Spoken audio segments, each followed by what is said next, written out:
काली घनी अंधेरी रात थी। शरीर का खून जमा देने वाली सर्द हवाएं चल रही थी। दो व्यक्ति टोक्यो के एक घने जंगल की ओर चले जा रहे थे। उनमें से एक व्यक्ति का नाम चार्ल्स था, जिसके हाथ में एक बड़ी सी टॉर्च थी। अचानक चार्ल्स की टॉर्च अपने आप बंद हो गई। टॉर्च बंद होते ही चार्ल्स बुरी तरह से घबरा गया। वो अपने साथी हैरी की ओर देखकर बोला, ये टॉर्च अपने आप बंद कैसे हो गई? ठीक से देखो चार्ल्स, तुम्हें क्या लगता है इस टॉर्च को मैंने बंद किया है? अरे ये अपने आप जलना बंद हो गई। लाओ मुझे दिखाओ, मैं चेक करके देखता हूँ। चार्ल्स ने टॉर्च हैरी को पकड़ा दी। हैरी टॉर्च के सेल निकालकर चेक करने लगा। सब कुछ तो ठीक है, फिर अचानक इस टॉर्च ने काम करना बंद क्यों कर दिया? मैंने तुम्हें मना किया था कि हमें इस रास्ते से नहीं आना चाहिए। अब हम दोनों रास्ता भटक गए ना। अब सारी गलती मेरी क्यों निकाल रहे हो? अरे कार अचानक बंद हो गई तो उसमें मैं क्या कर सकता हूँ? और वैसे भी अब इन बातों का कोई फायदा नहीं। हमें कुछ ना कुछ तो करना ही पड़ेगा। तुम सही कह रहे हो, हमें कुछ ना कुछ तो इंतजाम करना ही पड़ेगा, नहीं तो इतनी भयानक सर्दी में सुबह तक हम दोनों जम जरूर जाएंगे। लेकिन यहाँ आसपास कुछ नजर भी नहीं आ रहा। ऊपर से हम दोनों की मोबाइल की बैटरी भी खत्म हो गई है। किसी को मदद के लिए फोन भी नहीं कर सकते। अब तो सिर्फ एक ही रास्ता बचा है। कैसा रास्ता? हमें लकड़ियां इकट्ठा करके उनमें आग लगानी होगी और रात भर जलती हुई लकड़ियों के सामने बैठना होगा। सुबह तक कोई ना कोई यहाँ पर हमें दिख ही जाएगा, जिससे हम आगे का रास्ता पूछ सके। बात तो तुम्हारी बिल्कुल सही है, इसके अलावा और कोई रास्ता भी नहीं है। अच्छी बात यही है कि मेरे पास लाइटर भी है। हैरी और चार्ल्स ने कुछ ही देर में लकड़ियां इकट्ठा कर ली। चार्ल्स ने उन लकड़ियों में आग लगा दी और वो दोनों हाथ तापने लगे। कुछ देर हाथ तापने के बाद दोनों को अच्छा महसूस होने लगा और अचानक चार्ल्स की नजर एक पेड़ के नीचे चली गई। हैरी, वो देख, उस पेड़ के नीचे कोई वस्तु पड़ी हुई है। हैरी पेड़ के नीचे की ओर देखने लगा तो कोई पेपर की बनी हुई लालटेन नजर आ रही है। बेवकूफ आदमी, वही तो मैं तुझे दिखाना चाह रहा हूँ। मेरी टॉर्च काम नहीं कर रही और हम दोनों की मोबाइल की बैटरी भी खत्म हो गई है। क्यों ना हम उस पेपर की लालटेन को जला लें? तुमने बिल्कुल सही कहा। कुछ भी कहो, तुम्हारे दिमाग में आइडियाज बड़े कमाल के आते हैं। इतना कहकर हैरी उस पेपर की लालटेन को उठा लाया और चार्ल्स ने उस लालटेन को जला दिया। लालटेन के जलते ही अचानक जंगल का माहौल अजीब सा हो गया। एक दिल दहला देने वाली चीख चार्ल्स और हैरी के कानों में टकराई। ये आवाज कैसी? पता नहीं यार, अभी तक तो सब कुछ ठीक था। अचानक ये क्या हो गया? हवा ठंडी थी मगर धीमी चल रही थी। ये धीमी धीमी ठंडी हवा अचानक तूफान में कैसे बदल गई? तभी हैरी की निगाह उस पेपर की लालटेन पर पड़ी। उसने देखा कि उस पेपर के लालटेन के करीब एक बहुत बड़े आकार की काली परछाई खड़ी हुई थी। हैरी कांपते हुए चार्ल्स की ओर देखकर बोला, वो सामने देख चार्ल्स, अब आखिर ये क्या बला है? चार्ल्स की नजर जैसे ही उस काली परछाई पर पड़ी, उसके दिमाग ने काम करना बंद कर दिया। कुछ ही देर में उन दोनों की चीख जंगल में गूंज गई। कुछ देर बाद सब कुछ सामान्य हो गया। चार्ल्स और हैरी के शरीर जमीन पर पड़े हुए थे और एक अजीब सी दिखने वाली जापानी महिला उन दोनों के शरीर को रहस्यमयी अंदाज में मुस्कुराते हुए देखे जा रही थी। कुछ देर के बाद वो महिला पेपर की लालटेन को उठाकर वहां से चली गई। सुबह के 10:30 बज रहे थे। अर्जुन और राहुल अपने बॉस के कैबिन के बाहर बेसब्री से अपने बुलाए जाने का इंतजार कर रहे थे कि तभी बॉस के कैबिन की घंटी बज उठी। चलो यार, लगता है हम दोनों का बुलावा आ गया। मुझे तो लगता है कि हम दोनों की नौकरी गई। कुछ तो मुझे भी ऐसा ही लग रहा है, वरना हमें यहाँ पर काम करते हुए 5 साल से ऊपर हो चुके हैं। ऐसा कभी नहीं हुआ कि बॉस ने इतना अर्जेंट मॉर्निंग में हम दोनों को एक साथ अपने ऑफिस में बुलाया हो। राहुल ने इतना कहा ही था कि तभी उन दोनों की दोस्त पूजा मुस्कुराती हुई उन दोनों की ओर देखकर बोली, तुम दोनों के अंदर बस यही सबसे बुरी बात है। पहले से ही अपने दिमाग में अजीबो गरीब विचार बुन लेते हो। पहले जाकर बॉस से मिल तो लो। ये भी तो हो सकता है कि तुम दोनों का प्रमोशन हो गया हो। राहुल और अर्जुन ऑफिस के अंदर चले गए।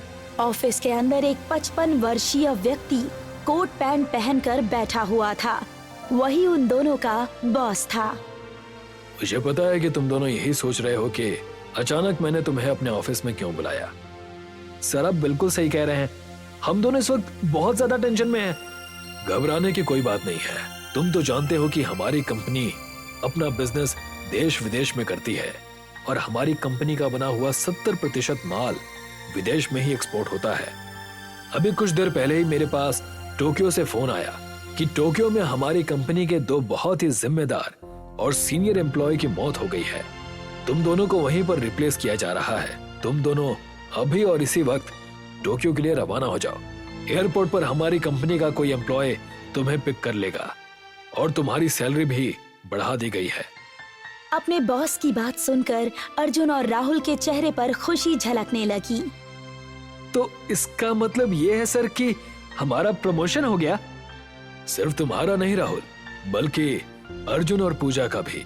सिर्फ तुम दोनों टोक्यो नहीं जा रहे, बल्कि तुम्हारे साथ पूजा भी जाएगी। तुम तीनों को अभी इसी वक्त वहां पर जाकर कंपनी के काम को संभालना है। राहुल और अर्जुन ऑफिस के बाहर निकल आए और सीधे पूजा के पास आकर खड़े हो गए।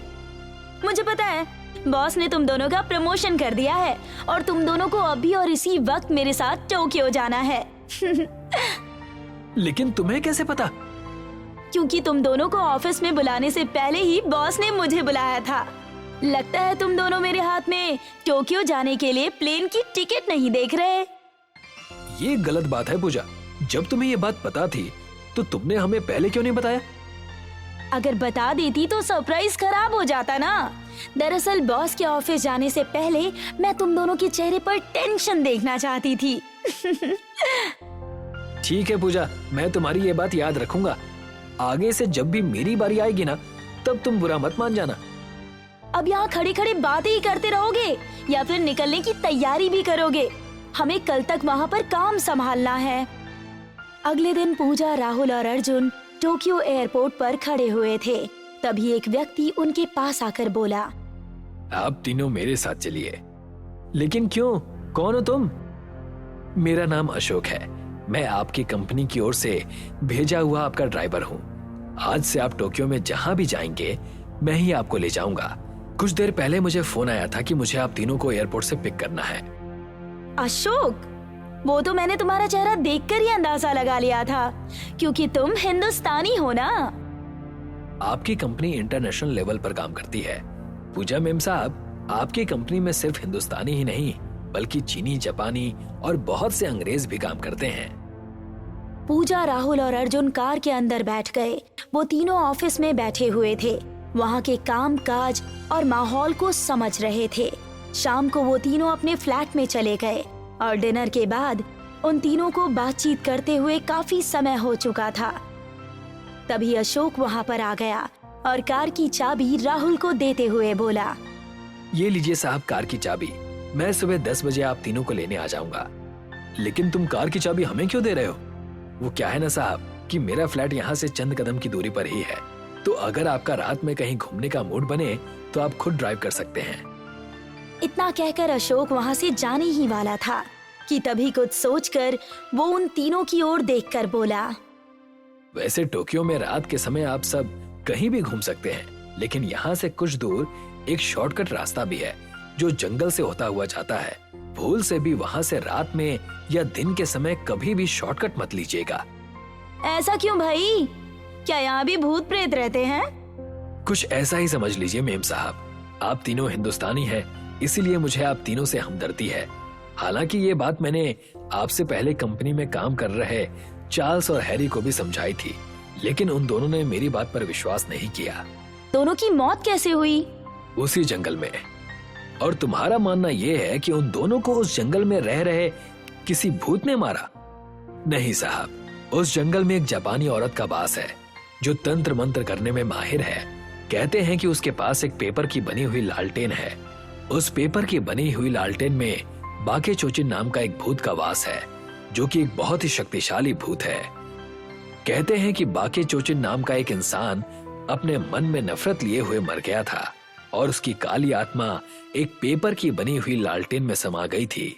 पता नहीं साहब, उस जापानी औरत के हाथ वो पेपर की लालटेन कैसे लग गई। इतना कहकर अशोक वहाँ से चला गया मेरा तो इसकी बातों को सुनकर दिमाग खराब हो गया।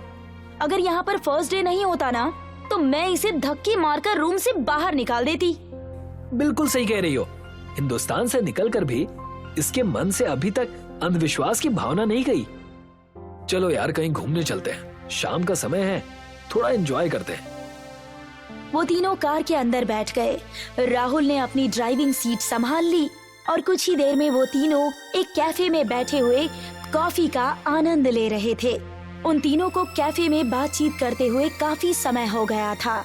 उन तीनों ने जब अपनी घड़ी पर नजर डाली तो घड़ी में रात के 10 बज रहे थे। मुझे लगता है कि हम तीनों को अब वापस फ्लैट चलना चाहिए। सही कह रही हो, कल ऑफिस में बहुत सारा काम भी है। वो तीनों अपनी कार में बैठ गए। राहुल ने कार सड़क पर दौड़ा दी। अचानक कार एक सुनसान इलाके के बीच झटका देते हुए रुक गई। क्या हुआ राहुल, कार क्यों रोक दी? पता नहीं, मैंने रोकी नहीं बल्कि अपने आप रुक गई। इतना बोलकर राहुल कार से नीचे उतर आया और कार के बोनट को खोलकर चेक करने लगा। क्या हुआ, कुछ पता चला? इंजन गर्म हो गया है, कहीं से पानी का इंतजाम करना पड़ेगा। अबे ये इंडिया नहीं है जहाँ थोड़ी दूर के फासले पर कोई कुआं या नल मिल जाता है, ये टोक्यो है भाई। तभी उन तीनों के कानों में एक स्त्री की आवाज टकराई। क्या तुम्हारी कार खराब हो गई है? उन तीनों ने देखा एक जापानी स्त्री उनके सामने खड़ी हुई थी। क्या आपको हिंदी आती है? हाँ, 10 भाषाएं बोल लेती हूँ। क्या आप बता सकती हैं कि यहाँ आसपास पानी कहाँ मिलेगा? वो रास्ता देख रहे हो, वहाँ से कुछ दूर जाकर तुम्हें एक छोटा सा मॉल मिल जाएगा, वहाँ पर तुम्हें पानी मिल सकता है। इतना कहकर वो स्त्री वहाँ से चली गई। उन तीनों के पास उस जापानी स्त्री की बात मानने के अलावा कोई दूसरा रास्ता नहीं था। वो तीनों उसके बताए हुए रास्ते पर चल पड़े, मगर चलते चलते उन्हें काफी देर हो गई। मगर उन तीनों को वहाँ मॉल तो क्या, कोई इंसानी साया भी नजर नहीं आया। मुझे लगता है कि उस औरत ने हमसे झूठ बोला। ये तो एक जंगल है, यहाँ मॉल तो क्या, दूर दूर तक कोई इंसान भी नजर नहीं आ रहा। और मेरे मोबाइल की बैटरी भी समाप्त होने वाली है, मोबाइल की टॉर्च कुछ ही देर में बंद हो जाएगी। राहुल ने इतना कहा ही था कि तभी राहुल के मोबाइल की बैटरी खत्म हो गई। वो तीनों जंगल के अंधेरे में खड़े हुए थे और एक दूसरे की ओर देख रहे थे। यहाँ ऐसे खड़े रहना तो ठंड के मारे बुरा हाल हो जाएगा, पहले आग जला लेते हैं। इतना बोलकर अर्जुन ने लकड़ियाँ इकट्ठा करके उनमें आग लगा दी। आग लगाते ही अर्जुन की नजर एक पेपर लालटेन पर पड़ी। पूजा, वो देखो, वहाँ सामने एक पेपर की लालटेन पड़ी हुई है। क्यों ना हम उस पेपर की लालटेन को जला ले, उसके जरिए हम अपनी कार तक पहुँच सकते हैं। कहीं ये वही पेपर की लालटेन तो नहीं जिसके बारे में अशोक हमें बता रहा था? बकवास मत करो, जापान में इस तरह की पेपर लालटेन बनाना आम बात होती है। इतना कहकर पूजा ने उस पेपर लालटेन को जला दिया। मगर जैसे ही उसने पेपर लालटेन को जलाया, अचानक जंगल में अजीब सा तूफान आ गया। तेज हवाएं चलने लगी। अगले ही पल वो पेपर लालटेन एक बहुत ही भयानक इंसानी वृक्ष में परिवर्तित हो गई, जिसके शरीर से बहुत सी शाखाएं निकली हुई थी।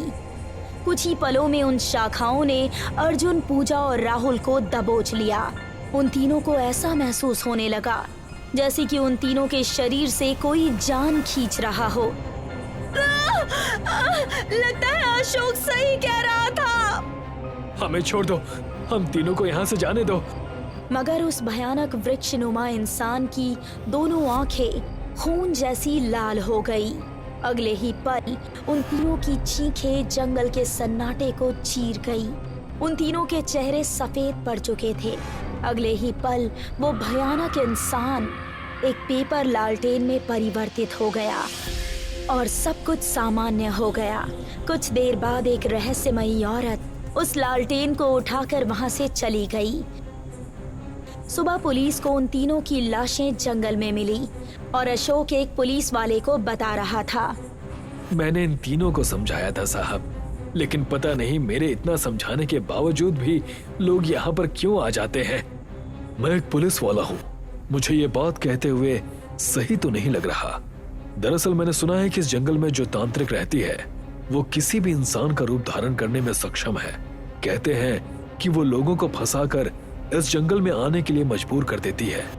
टोक्यो पुलिस ने उन तीनों की मौत को रहस्यमयी हत्या का केस बताकर हमेशा के लिए उनकी फाइल बंद कर दी।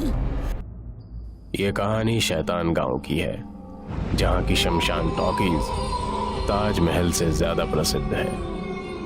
गांव वालों का मानना है कि यहाँ कोई मरघट रहा होगा जिस पर टॉकीज बनी है, इसलिए इसका नाम शमशान टॉकीज हो गया। विजय अपनी कार से पत्नी विद्या, अरुण और उसकी पत्नी निशा के साथ शमशान टॉकीज के रास्ते से निकलता है। ये शमशान टॉकीज का रास्ता है। विजय, तुम तो मुझे शमशान टॉकीज की पूरी कहानी बता चुकी हो, है ना? हाँ, ये भूतों से बहुत डरते हैं। भूतों को तो हम भी मानते हैं, लेकिन डरते नहीं। अरे भूत और चुड़ैल जैसी कोई चीज नहीं होती, ये सब मन का भ्रम है। जो डर गया समझो मर गया। अरे अरे भाई, मुझे मरना नहीं है। तुम कार तेज चलाओ। विजय अरुण की बात का मजाक उड़ाते हुए हंसता है और कार तेज चलाता है। विजय की कार शमशान टॉकीज के सामने आकर अचानक रुक जाती है। अरुण, निशा और विद्या डर से कार में ही छुप जाते हैं। तेज हवा चलने लगती है। शमशान टॉकीज का दरवाजा हवा में झूलने लगता है। टॉकीज के अंदर से लोगों के चीखने चिल्लाने की आवाज सुनाई देती है। अरे शायद ये टॉकीज के अंदर कोई है। शमशान टॉकीज में भूत होंगे और कोई नहीं। लेकिन भूत सहायता क्यों मांगेंगे? हमें मरना नहीं है, जल्दी यहाँ से चलो। विजय किसी की बात नहीं मानता और टॉकीज के अंदर जाने लगता है। बाकी लोग भी मजबूर होकर उसके पीछे जाते हैं। चीखने चिल्लाने की आवाजें तेज होती हैं। टॉकीज का दरवाजा जो हवा में झूल रहा है अचानक बंद हो जाता है। अंधेरा होने से कहीं कुछ दिखाई नहीं दे रहा, सिर्फ आवाजें आ रही हैं। अचानक लाइट जलती है, सब चौंक जाते हैं। अंदर कोई नहीं है। चीखने चिल्लाने की आवाजें भी बंद होती हैं और दो भूत डरावनी हंसी के साथ प्रकट होते हैं। तुम लोग कौन हो? हम दोनों शमशान टॉकीज के भूत हैं, रंगा और बिल्ला। अबे तुम लोग डरना नहीं, ये कोई भूत नहीं है। यहाँ 3D फिल्म चल रही है यार। ये फिल्म नहीं, सचमुच के भूत हैं। औरतें अपने आभूषण और आदमी पर्स निकाल कर हमें दे दे। भूत जी, आप हमारे आभूषण का क्या करेंगे? अपनी भूतनी को पहनाएंगे। अचानक टॉकीज की लाइट फिर बंद होती है। अंधेरे में भूतों के हंसने और विजय, विद्या, अरुण, निशा के चीखने की आवाज सुनाई देने लगती है। टॉकीज का दरवाजा फिर खुलता है। उस दरवाजे से विजय, निशा और अरुण की सरकटी लाशें बाहर गिरती हैं। खून से जमीन लाल हो जाती है। दोनों भूत उसी दरवाजे से बाहर निकलते हैं, जिनके हाथ में तीनों के सर हैं। वो लड़की कहाँ गई? अरे हमें धोखा देकर भाग गई है। कोई बात नहीं। शमशान टॉकीज में आज का खूनी खेल पूरा हो गया। हाँ। चलो अगले शिकार की तैयारी करें। विद्या शमशान टॉकीज के भूतों से अपनी जान बचाकर घायल अवस्था में पैदल भागते हुए पुलिस स्टेशन पहुंचती है। इंस्पेक्टर साहब, शमशान टॉकीज में मेरे पति की हत्या हो गई। हाँ? हत्या किसने की? भूतों ने मेरे पति विजय और उनके दोस्त अरुण और निशा को भी मार दिया है। मारने से पहले भूतों ने हमारे आभूषण और पैसे सब कुछ छीन लिए। मैं अपनी जान बड़ी मुश्किल से बचाकर आई हूँ। अरे उन भूतों ने तो आपको भी घायल कर दिया है। पहले मैं आपको अस्पताल पहुंचाता हूँ, बाद में उन भूतों को देखूंगा। इंस्पेक्टर हवलदार के साथ विद्या को हॉस्पिटल भेज देता है और शमशान टॉकीज के उन भूतों के बारे में सोचने लगता है। इंस्पेक्टर अपनी योजना अनुसार हवलदार के साथ सिविल ड्रेस में शमशान टॉकीज के पास आता है। जीप रोककर दोनों बाहर निकलते हैं। हवलदार साड़ी पहने औरत की वेशभूषा में है। सर, मेरी बीवी विधवा हो जाएगी, मुझे उस भूत के पास मत ले जाइए सर। अरे डरो नहीं, तुम अपने आभूषण उतार दो, मैं भी अपना पर्स जीप में रख देता हूँ। औरत बना हवलदार अपने गहने उतारकर जीप में रख देता है। इंस्पेक्टर भी अपना पर्स जीप में रखकर हवलदार के साथ शमशान टॉकीज की तरफ जाने लगता है। शमशान टॉकीज में फिर वैसे ही डरावनी आवाज के साथ तेज हवा चलने लगती है। इंस्पेक्टर हवलदार के साथ शमशान टॉकीज के अंदर आता है। टॉकीज में अंधेरा है। अचानक लाइट जलती है और सामने दो भूत दिखाई देते हैं। टॉकीज का दरवाजा अपने आप बंद हो जाता है। हवलदार डरकर इंस्पेक्टर के पीछे छुप जाता है।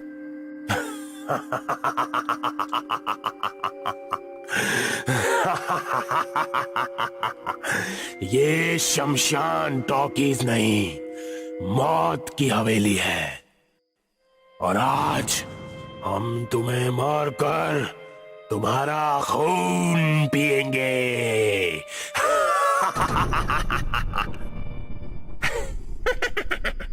लेकिन उससे पहले तुम्हारी पत्नी के गहने और तुम्हारा पर्स छीन लेंगे। अरे भूत जी, हम परदेसी हैं। हम तो यहाँ फिल्म देखने आए थे। शमशान टॉकीज में एक ही फिल्म चलती है और वो जानते हो कौन सी है? जानी दुश्मन।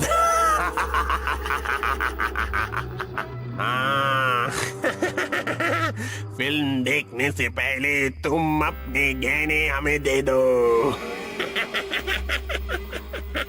अरे गहने और पर्स तो हम बाहर जीप में छोड़ आए हैं। हाँ, हम अभी जाकर अपने गहने ले आते हैं। हाँ, चालाक औरत, तुम नहीं, मैं जाऊंगा। हाँ, चलो हम इनकी जीप से गहने और पर्स लेकर आते हैं, फिर आराम से इनका खून पिएंगे।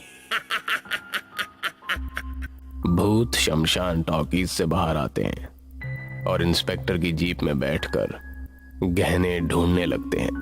भूत जैसे ही जीप में बैठते हैं उन्हें करंट सा लगता है और दोनों भूत जीप के अंदर कैद होकर चिल्लाने लगते हैं। अरे अरे ये क्या, हम तो जीप में कैद हो गए।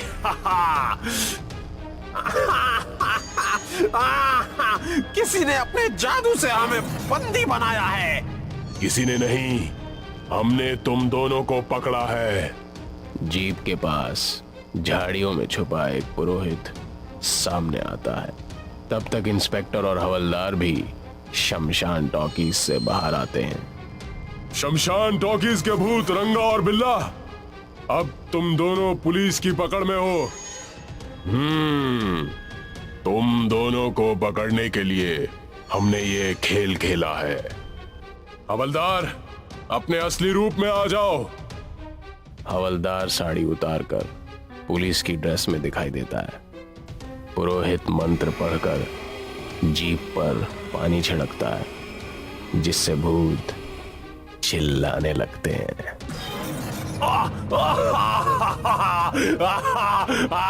छोड़ दो हमें, इस खेल में हमारा कोई दोष नहीं है। शमशान टॉकीज का मालिक हमसे ये करवाता है। हाँ, क्या मतलब? शमशान टॉकीज बरसों से बंद पड़ी है, इससे टॉकीज मालिक को नुकसान हो रहा है। हाँ, इस नुकसान की भरपाई के लिए उसने हम दोनों को ये काम दिया है। हम लोगों के गहने और पैसे छीनकर शमशान टॉकीज के मालिक को देते हैं। हाँ, और आदमियों का खून पीकर हम अपना पेट भी भर लेते हैं। अब तुम्हारे पेट में हम आग भर देंगे, जलाकर राख कर देंगे। पुरोहित अपनी तांत्रिक विद्या से दोनों भूतों को एक बड़ी बोतल में बंद कर देता है और मंत्र पढ़कर बोतल को शमशान टॉकीज के अंदर फेंक देता है। शमशान टॉकीज में जोरदार धमाका होता है और शमशान टॉकीज जलकर राख हो जाती है। टॉकीज के साथ दोनों भूत भी भस्म हो जाते हैं। इंस्पेक्टर शमशान टॉकीज के मालिक को गिरफ्तार कर जेल भेज देता है। अब शैतान गांव शमशान टॉकीज के भय से मुक्त हो जाता है।